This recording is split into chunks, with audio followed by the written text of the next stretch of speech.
नमस्कार दोस्तों, आप सभी का स्वागत है एक बार फिर से अपने चैनल भक्ति की शक्ति में। तो दोस्तों आइए सुनते हैं गुरुवार के दिन महालक्ष्मी व्रत कथा को। भारतवर्ष के सौराष्ट्र देश में द्वापर युग की यह कहानी हुई है। सौराष्ट्र में उस समय भद्रश्रवा नाम के राजा थे। वे बड़े पराक्रमी राजा थे। 4 वेद, 6 शास्त्र, 18 पुराणों का उन्हें ज्ञान था। उनकी रानी का नाम सूरत चंद्रिका था। रानी दिखने में सुंदर और सुलक्षणा और पति व्रता थी। उन दोनों को 7 पुत्र तथा उसके बाद एक कन्या का वरदान मिला था। कन्या का नाम श्याम बाला था। एक बार महालक्ष्मी जी के मन में आया कि जाकर उस राजा के राजप्रसाद में रहे। इससे राजा को दुगनी धन दौलत की प्राप्ति होगी और वह इस धन दौलत से अपनी प्रजा को और सुख दे पाएगा। गरीब के घर अगर रहे और उसे धन दौलत प्राप्त हो तो वह स्वार्थी की तरह केवल अपने ऊपर ही खर्च करेगा। यह सोचकर श्री महालक्ष्मी जी ने बूढ़ी ब्राह्मण स्त्री का रूप धारण किया। हाथ में लाठी लिए लाठी के सहारे रानी के द्वार तक पहुंची। यद्यपि उन्होंने बूढ़ी औरत का रूप धारण किया था, पर उनके चेहरे पर देवी का तेज था। उन्हें देखते ही एक दासी सामने आई। उसने इनका नाम, धाम, काम, धर्म पूछ डाला। वृद्ध ब्राह्मण का रूप धारित माता लक्ष्मी ने कहा, बालिके, मेरा नाम कमला है। मेरे पति का नाम भुवनेश है। हम द्वारिका में रहते हैं। तुम्हारी रानी पिछले जन्म में एक वैश्य की पत्नी थी। वह वैश्य गरीब था। दरिद्र के कारण हर रोज घर में झगड़े होते थे तथा उसका पति रोज उसे मारता था। इन बातों से तंग आकर वह घर छोड़कर चली गई और वन जंगल में खाली पेट भटकने लगी। उसकी इस दुर्दशा पर मुझे दया आई। तब मैंने उसे सुख संपत्ति देने वाली श्री महालक्ष्मी की कथा सुनाई। मेरे कहने पर उसने श्री महालक्ष्मी का व्रत किया। श्री महालक्ष्मी प्रसन्न हुई। उसकी गरीबी दूर हुई। उसका घर संसार दौलत संतति संपत्ति से भर गया। बाद में पति पत्नी दोनों परलोक सिधारे। लक्ष्मी व्रत करने के कारण वे लक्ष्मी लोक में रहे। उन्होंने जितने साल महालक्ष्मी का व्रत किया उतने हजारों साल उन्हें सुख भोग मिला। इस जन्म में उसका जन्म राजघराने में हुआ है, परंतु वह श्री महालक्ष्मी का व्रत करना भूल गई है। उसे यह याद दिलाने मैं यहाँ आई हूँ। बुढ़िया की बातें सुनकर दासी ने उन्हें प्रणाम किया तथा श्री महालक्ष्मी का व्रत किस तरह किया जाए इस बारे में पूछा। बुढ़िया रूप धारण किए हुए श्री महालक्ष्मी माता ने दासी को पूजा की विधि और महिमा बताई।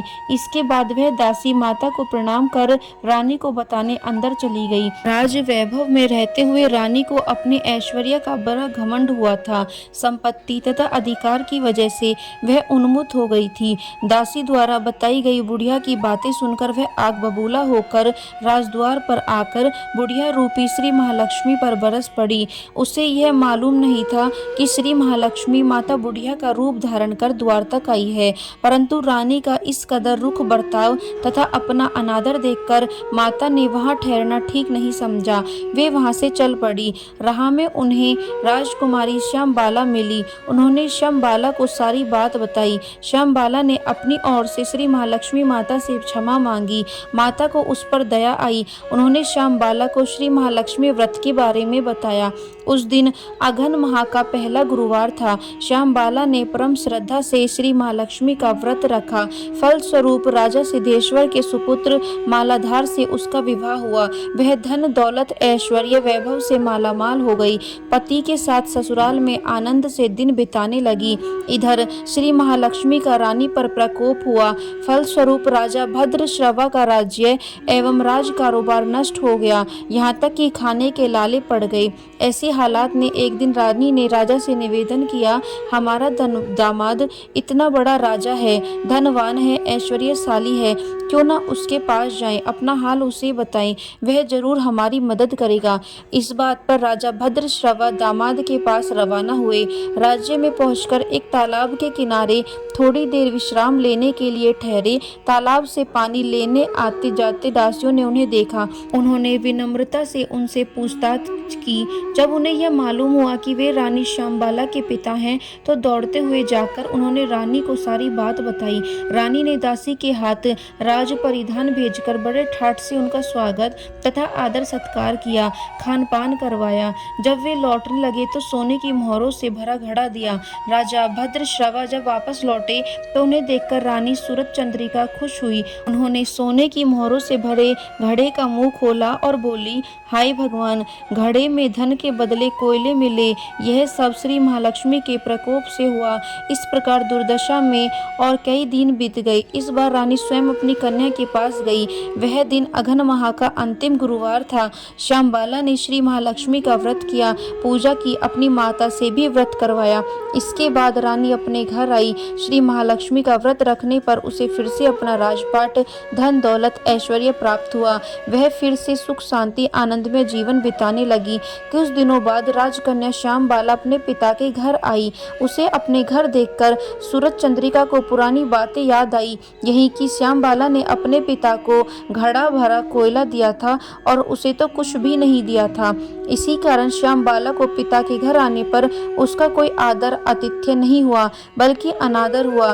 पर उसने इस बात का बुरा नहीं माना। अपने घर लौटते समय उसने पिता के घर से थोड़ा नमक ले लिया।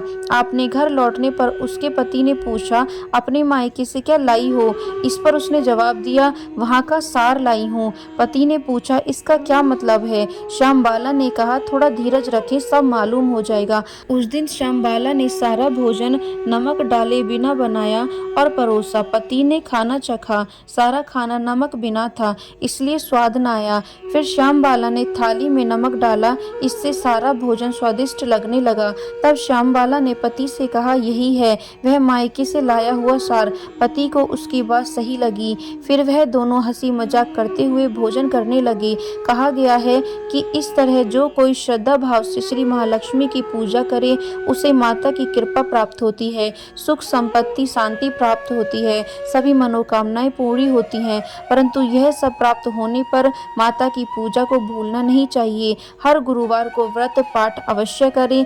इस तरह श्री महालक्ष्मी की महिमा भक्तों की मनोकामना पूरी करती है।